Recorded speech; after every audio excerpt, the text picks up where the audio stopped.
Hello world! If you've ever been to Japan, you might have noticed that Japanese cars are tiny. These tiny K cars are the complete opposite of what seems popular in the West. In 2018, 7 of the top 10 Japanese car models sold new were K cars.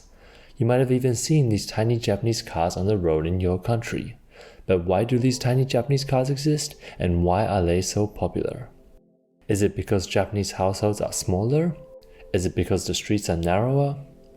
To truly understand why K cars are so unanimous in Japan, we need to look at the history of these tiny cars. The phrase K car literally means light automobile and is the smallest legal sized car in Japan. They began in the aftermath of World War II. After suffering a long, reeling war, the average Japanese person was really struggling. The war had destroyed a whopping 25.4% of total physical assets in Japan. As such, the average Japanese could not afford a car. They could, however, afford a motorcycle. As such, in 1949, to promote the growth of the car industry and to give a car to the average citizen, the K-car category was created. These cars would be limited to just 150cc for 4-stroke engines and 100cc for 2-stroke. These tight regulations on engine displacement, however, would repel many manufacturers. By 1955, though, the engine displacement limit would be lifted to 350cc for both 2-stroke and 4-stroke engines in order to attract manufacturers. And it worked. In 1955, Subaru produced its first automobile, the Subaru 360, which sold over 392,000 in just 12 years. Suzuki, a motorcycle manufacturer, also joined with its Suzulite in 1955. This series came with 3 forms, a sedan form, a light van form, and a pickup form. They even added a 4th body style months later in the form of a delivery van. Yes, these tiny cars were used not just for normal driving, but as work vans and pickups. Throughout the next years, K cars would ramp in popularity with over 750,000 sold in 1970. In the 1970s though, the Japanese government started changing its stance on K cars. They whittled away at benefits and added ever stricter regulations on emissions. Sales plummeted by 80% in just 5 years for passenger K cars. However, there was good news on the horizon. The government would lift the engine size to 550cc, allowing manufacturers to take advantage of the larger engine. International demand for the K cars climbed at an astounding rate, and by the 1980s, there were 94,301 units sold, most of those being the micro trucks. This, combined with the difficult economic environment, led K car sales to reach a whopping 1,229,309 units in 1981. As the 1980s continued, Japan began to experience a period of whopping growth. The average Japanese consumer became richer. This growth would lead K cars to adapt, and these cheap utilitarian cars would become better and better. Air conditioning, 4-wheel drives, and turbochargers began to become available to K car models. Lenient emission rules and lower taxation would help spur the growth even more. In March 1990, during the Japanese asset price bubble, the displacement was increased to 660cc. However, power limits were also added in response to turbocharging and other power-adding features that had been popularized in the previous decade. In 2011, even Toyota entered the K-car market. Indeed, today, K-cars are omnipresent throughout Japan. The boxy style of K-cars is a feature that is really only found in Japanese cars.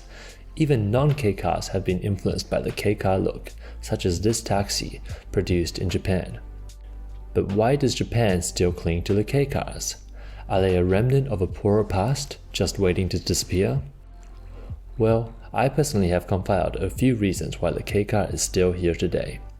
Firstly, it's hard to change what people are used to. 70 plus years of K car tradition is not just going to disappear. Secondly, Japan is a small island with a lot of people, so it's very packed. Therefore, these cars are easier to drive in traffic and to park with.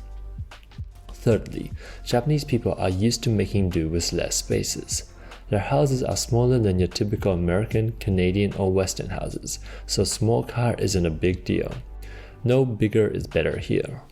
Thirdly, car ownership isn't that high in Japan. Car ownership hovers at just 1.06 cars per household, and if you live in Tokyo, that drops to 0.32.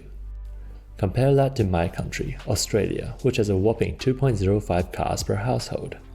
Ultimately, the average family in Tokyo doesn't own a car because they don't need to. Public transport is great, so cars are a luxury and not often used. Japan is not a car-centric city, especially not in Tokyo. When cars are needed, it makes sense to buy a cheaper car, such as a K-car, which costs on average a bit more than 1 million yen or $10,000 USD brand new. Furthermore, the average household size in Japan is low. It's not a secret that Japan's birth rate is low, and so family sizes are small and hence there is a lesser need for bigger cars. Finally, and perhaps most importantly, driving is expensive. Fuel is heavily taxed, there are tolls everywhere, and parking is difficult and expensive.